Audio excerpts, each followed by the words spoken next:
डोळ्यात तेल घालून पोरी जपायला पाहिजेत. आज 2 वर्षाची मुलगी धोक्यात आहे, आज 5 वर्षाची मुलगी धोक्यात आहे, आज 12 वर्षाची मुलगी धोक्यात आहे. तुम्हाला भीती नाही वाटत? बाहेरचे धोके इतके वाढतायत. संस्कारांचं कवच घट्ट करा.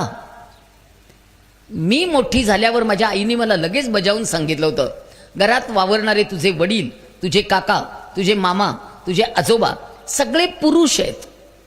कुणाच्याही अंगाला फटकन जाऊन हात लावायचा नाही, वडिलांना सुद्धा नाही.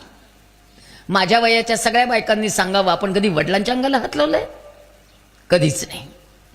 एकदा मला खूप ताप आला होता म्हणून वडिलांनी माझ्या कपाळाला हात लावून बघितला. परमेश्वराने आपल्याला स्पर्श केलाय की काय असं मला वाटलं होतं. वडिलांनी मुलीच्या अंगाला फक्त एकदा स्पर्श करायचा असतो.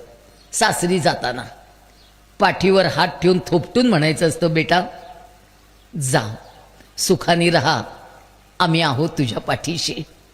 तेवढाच पवित्र स्पर्श आहे आपल्याकडे.